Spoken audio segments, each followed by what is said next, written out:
paningin mo sa maitim mong kilikili? Aba, wag yan hamakin dahil ang namumuong sama ng panahon sa iyong kilikili ang baka magbigay sa'yo ng magandang bukas. Katulad ng kargador na si Aldrich na dahil daw sa pawisan at maitim niyang kilikili, nakapagpatayo ng bahay, nakapagpundar ng mga motor, nakabili ng lupa na pinatayuan ng basketball court. Paano? Tuloy po kayo sa bagong bahay namin. Tara. Biglaan lang hindi ko maisip na dahil pala sa kilikili ko. Legit nga yung kilikili natin ay ano. Kilikili Power!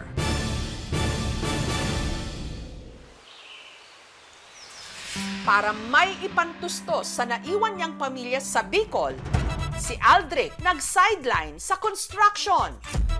Nag-alaga ng baboy at naging kargador. Pagkatapos kong maging kargador sa Batangas, napadpad ako ng Bulacan. Naging kargador ako ng palay. Ang sako-sakong bigas, feeds at simento, kaya niya raw pasanin sa kanyang balikat at ulo. Ayan guys, so magde-deliver tayo ng bigas ngayon. Sa bigat ng kanyang mga pinapasan, pirmi raw siyang pawisan. At dahil bilad sa araw, ang kanyang kilikili nangitim. Yeah! Kalaunan, nag-vlog siya. Matagal na ako mahilig mag-video-video. Banana, cute. Kung may napanood akong video na pwede palang kumita sa TikTok. At pinasok na nga ni Aldrich ang pagiging affiliate o yung pagre-review at pag-endorse ng mga produkto online. Hanap ka lang na legit na mga shop. Bibili ka lang ng isang product, yun ang ipopromote mo. Kapag may bumenta, may commission ka na doon. Nagbenta siya ng sapatos, Parang gulong siya ng truck. Matigas siya guys, matigas siya. extension wire, Kung alin lang meron nakacharge, yun lang ang i-on natin mga boss. router, Bagay na bagay ito sa mga bukid or sa mga probinsan. bag, Ang liit-liit nito mga bossing travel bag, pero ang dami na ilagay ko. pati dewormer o pampurga ng aso. Pinatos niya. Ngayon, wala na silang garapata mga bossing kasi palagi ko sila nilalagyan. Nung una, maabot lang sa monthly, mga 7,000, 10,000. Hanggang sa nag-sale stock na rin siya ng deodorant na nagpapaputi raw ng kilikili. Basahin natin ang kilikili natin. Kilikili ko guys. Since kargador ako, pawisin ako, tapos maitim yung kilikili. Ginamit ko yung deodorant. Natatawa ako pag nagpo-promote ako. Ayan, so pumuti na siya.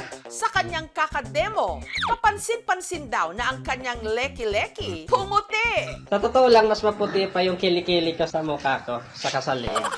Dumami tuloy ang bumili sa ini-endorso niyang produkto. Kaya si Aldrich nakakomisyon ng limpak-limpak. Hindi ko maisip na dahil pala sa kilikili ko kikita ako. Sa pag-generate ng income ay hindi ito madali. Hindi rin natin masasabi kung magiging habang buhay na secure. Kasi ang mga platform wala sa control natin.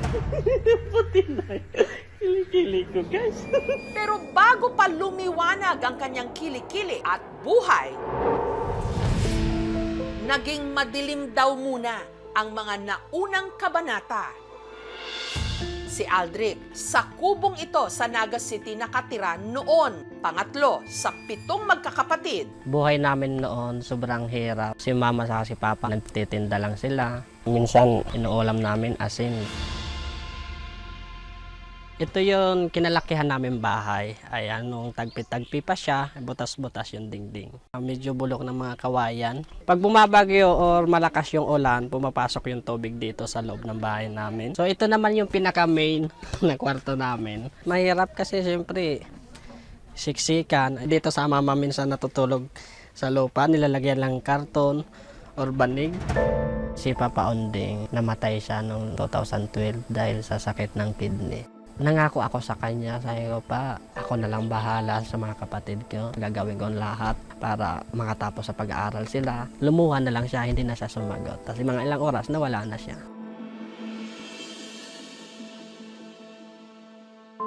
Para makatulong makatulong sa nabiyuda nilang ina. Ang nooy grade 5 pa lang na si Aldrich, tumigil sa pag-aaral. Yung himbis na iaral namin panggasto sa sarili namin, ilipat na lang namin sa mga kapatid namin. Hindi na ako mag-aaral kasi parang di mo nakakayanin. Kaya maaga po silang naghanap buhay. Ayoko pong biyan ang mga anak ko. Kaya ginama ko na lang po maglakong gulay. Sa murang edad, nagtrabaho sa tubuhan. Kaya maaga po silang naghanap buhay. Marami po siyang naranasan. Bilit sa init talaga laban. Hingit ako sa mga kaedad ko noon. Nag-aaral. Sa edad kong ito, sana nag-aaral pa ako and then naglalaro. Walang magawa mahirap ang buhay. Pero mas naging mapanghamon pa raw ang kanilang buhay. Dumating sa point na pinaampon yung tatlo namin pagkapatid. Nagkikita-kita na lang kami sa daan. Pero iba-iba na yung bahay na tinitirahan namin. Sabi ko sa sarili ko, ako gagawa ng paraan para makumpleto ulit kami. Iniwan ni Aldrich ang Bicol para magtrabaho bilang kargador. Pinakamataas na nasasahod ko, 15K isang buwan na yun. Pero yung trabaho na yun, walang oras yun na.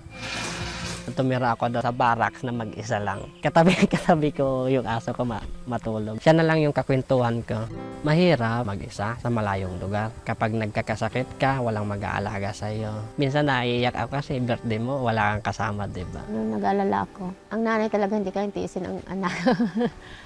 Pinagdadasal ko na lang siya na sana. Huwag siyang bigyan ng anong sakit. Maging maayos lang yung pag-aaral nila, mapagpatuloy lang nila. Okay lang si Kuya. Kahit gusto mo umuwi, yung himbis ipapamasahe mo pa Bicol, ipapadala ko na lang para pang-allowance nila o pambili ng bigas nila. Naawa po ako sa kanya. Kahit mahirap, kailangan namin magpursige para hindi po masayang yung paghihirap po. Doon lang po kayo makakabawi. Hanggang makalipas ang mahigit isang dekada, Suspect. Totoong suspect. Takbuhan ka na yung pulis. si Aldrich nag-vlog, naging affiliate ng mga produkto at naka-jackpot na nga sa pagbebenta ng deodorant. FDA approved po sa mga bossing ko. Puti na. Kili-kili ko, guys. Kumikita na din naman ako ng 6 digit kada buwan. Isa sa mga idol natin na kumikita ng malaki sa pag-TikTok affiliate, si Aldrich. Dami na nagpapapicture sa akin. Tawag nga sa akin minsan kilikili boy. Dahil lang sa deodorant sa kilikili. Kung noon, siksikan sila sa bahay at madalas sa sahig na lang natutulog ang kanyang ina. Ngayon, nakapagpagawa na siya ng bagong bahay. Tuloy po kayo sa bagong bahay namin. Tara.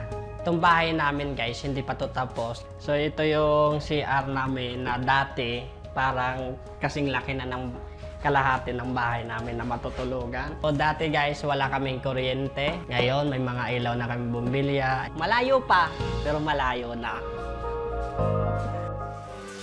Ang ipinangako niya naman sa kanyang yumaong ama na pag-aaralin ng mga kapatid, na-achieve na rin niya. Ang kapatid niyang si Algene, graduate na. Ang natapos ko pong kurso is education. Inaalay ko na rin yun as a gift.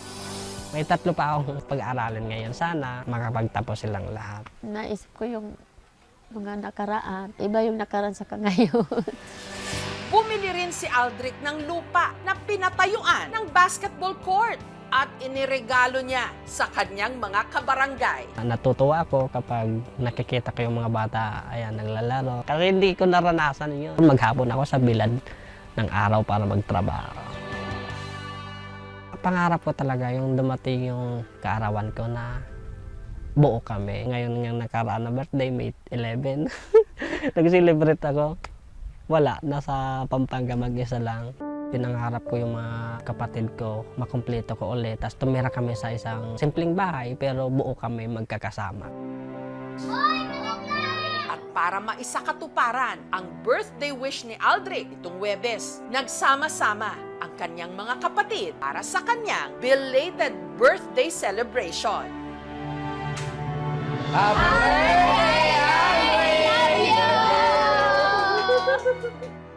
Pambihira lang itong pagkakataon na magkakasama-sama kami. And then in the first time, yung masurprise ng ganito. Hindi ko ba explain ba? Mamaya lang, magkakaibalik tayo mamaya. Kaya bilang baka di ko alam kung mga...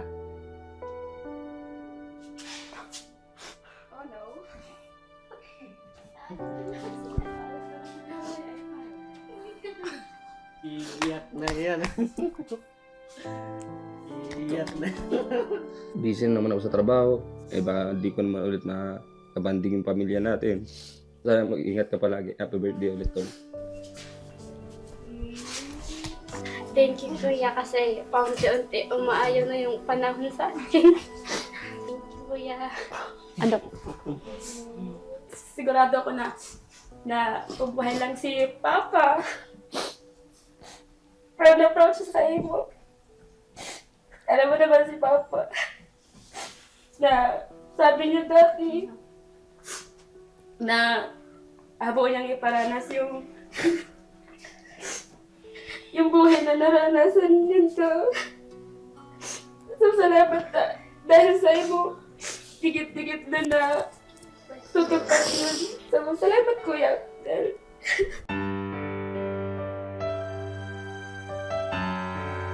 Yung pangako ko sa iyo, ayan, unti-unti nang natutupad. Para sa dating Aldrich na kargador, proud ako sa kanya kasi nalampasan niya yung pagsubok na akala niya hindi niya nakaya. Sino nga ba naman ang mag-aakala na ang isang dating kargador dahil lang sa maitim niyang kilikili Kilikili ko, guys. kumikita na ngayon ng malaki-laki? Para sa mga taong tulad ko dati na galing sa hirap, para sa mga taong nangangarap, tuloy-tuloy lang. Ang buhay natin parang kilikili lang. Maitiman noon, darating ang araw, magiging maaliwalas lang.